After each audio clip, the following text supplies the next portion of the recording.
Hello!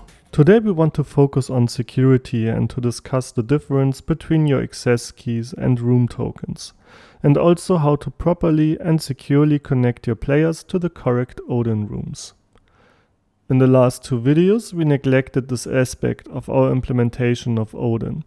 This may result in users connecting to rooms they should not be allowed to, or even retrieving your access key from the code to create and manage rooms themselves.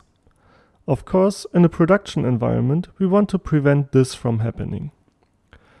We will look at two different options to do this. First, we cover how to properly obtain and distribute room tokens via an Unreal game server.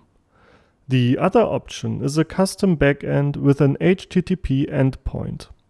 We will illustrate that way using a Node.js server and the respective ODIN SDK, and cover how to call the API from an Unreal client or game server. First, let's clearly mark the difference between your access key and room tokens. You as a developer get an access key for players, which identifies you as their customer and enables them to provide you with the correct feature set of ODIN. You should never share any of your access keys with anyone outside of your company, and so should only ever be stored on devices that you trust and should never be committed to a code repository of any kind. As opposed to that, there are room tokens. You generate these on behalf of a user using your access key. So if a user wants to join one of your ODIN rooms, you provide him with a personal, time-limited token. These tokens should only ever be shared with the user requesting it, and not with anyone else. This token enables an application to act on behalf of a user, and so should only ever be distributed to an instance of your application that the user allowed to connect to ODIN.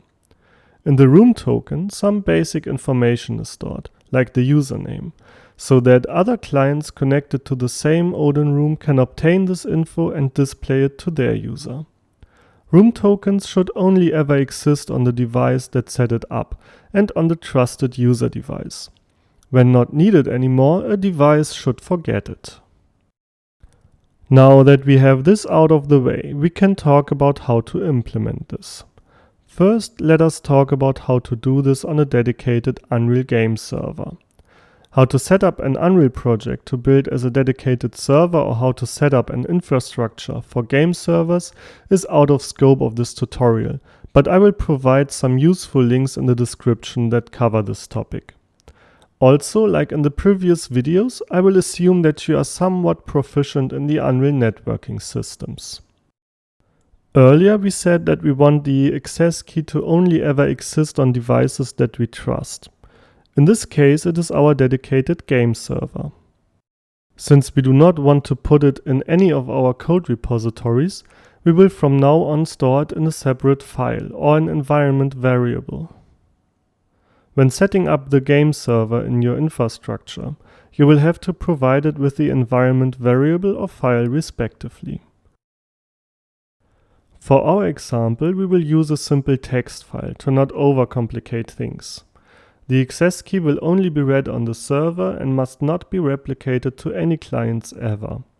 So the idea is to create an ODIN manager component that will be attached to the game mode, since that only lives on the server and thus will not replicate any values ever.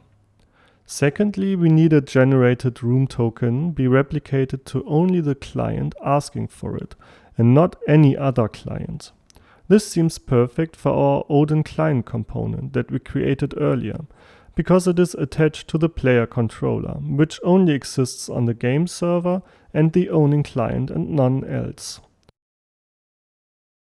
So we will move the access key to our new ODIN manager component and convert our access key on the ODIN client to a room token. So to start, we will create an ODIN manager component in our ODIN content blueprints folder. Once done, we will directly add it as a component to the ODIN sample game mode that already exists in this project. We do not need to do anything else here for now. The ODIN manager gets two instance variables, our access key and a token generator object. In the begin play event, we want to read out the access key from a local file or an environment variable. By default, this functionality is not exposed to Blueprint in the Unreal Engine. So if you do not want to switch to using C++ in the project, you can also search for a plugin that does this. To read out files, you could, for example, use the Blueprint File SDK plugin by Encounter Games.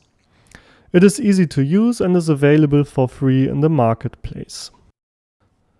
Just install it to the engine version you are using, reopen the project, and enable the plugin.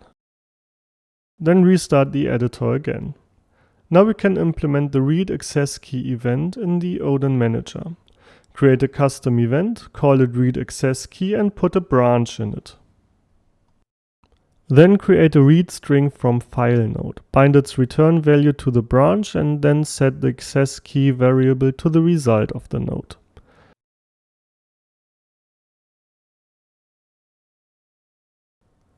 Now we need to create a file that we can read the access key from.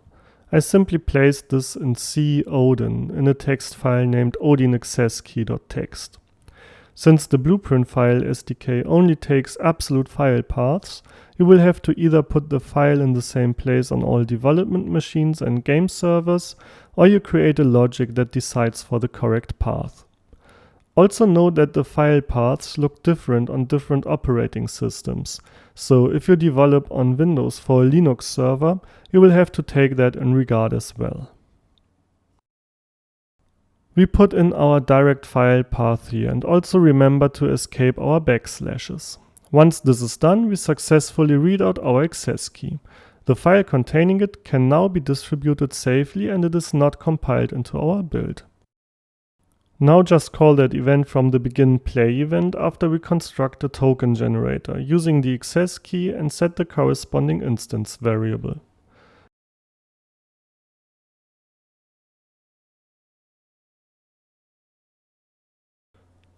Lastly, we will create a function, createClientRoomToken, that uses the room token generator and generates a room token with it and returns it.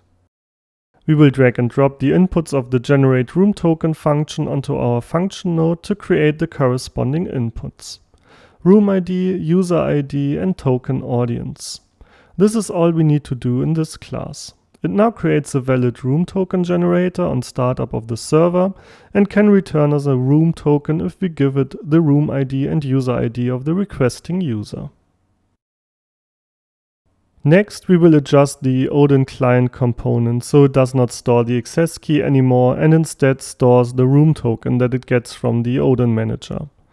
Here we need to remove the room token generation from the join room routine and instead use a new instance variable called room token.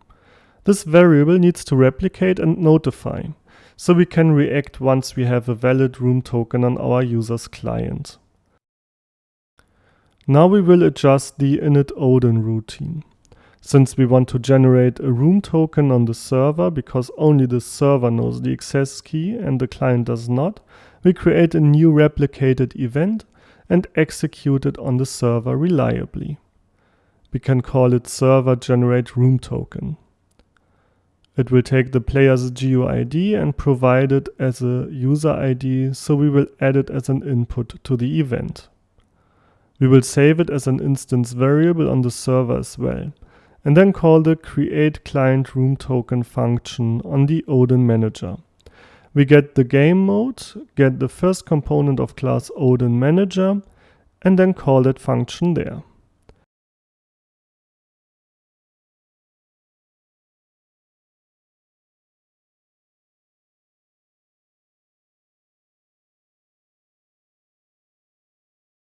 Now we can set the room token instance variable to the result.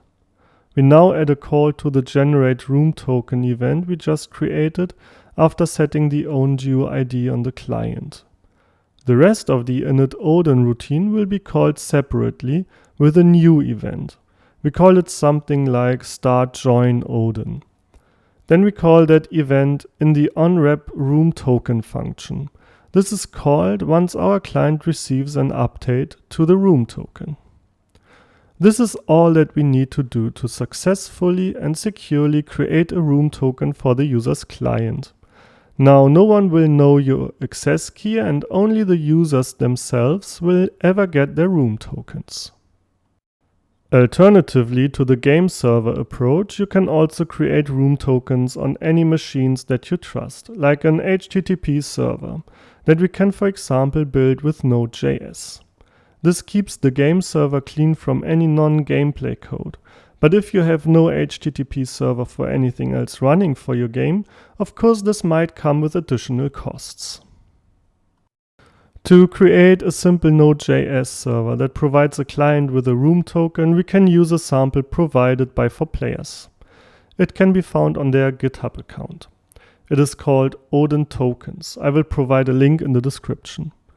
Either download the code as a zip file or clone it using your Git client. You can easily run it locally on your machine. You need to install Visual Studio Code, Node.js and TypeScript for this. The latest versions of Visual Studio Code and Node.js can be downloaded at their respective sites. Again, I will provide links in the description of this video. Once both are installed, you can open Visual Studio Code and click on Open Folder. Select the folder in which you unpacked or checked out the sample Node.js project. Now in the bottom center you can find the terminal. Here we have to install TypeScript to be able to run the Node.js server locally. Type in npm install TypeScript, wait for the command to finish, and then go to the examples token server source server.ts file. Here you can find the constant variables host name and access key. Change them to localhost or 127.0.0.1 and your own access key and save the file. Now open the examples token server package.json file. A button named debug will appear below the example token server entry. Click it and then start the debugging process. After opening a browser of your choice, you can simply type in this URL in the address bar. It will also be printed to the terminal when starting to debug. After loading, you can see that our simple Node.js server returned a JSON containing a room token that we can use to verify the user with ODIN. Now we need to integrate that in our Unreal game client. We can simply alter the logic that would usually call the generate room token event on the game server. Here we can insert an HTTP GET request, wait for it to complete, and then save the room token before continuing the join process. Note that we will not send the request to the game server anymore, but rather directly to our HTTP backend. So we do not need the replication anymore and can change the room token variable accordingly. To be able to create an HTTP request in Blueprints, you can use the HTTP Blueprint plugin coming with the Unreal Engine. It is in beta state currently, so if you are planning on shipping the project soon, you might want to consider a third-party plugin or building your own. Also, HTTP functionality can be included in C++ easily. For now, we will stick with this plugin to be able to continue in Blueprints. Enable it and restart the editor. Open the ODIN client component Blueprint. Here we delete the call to the server generate room token event and instead place an HTTP request node in its place. Change the verb to get, drag off from the header and place a make request header node. Change the preset to URL encoded request. The URL can be built using append string nodes. For the sake of this simple tutorial, we can simply put the URL we just used in the browser to test up until the equality sign.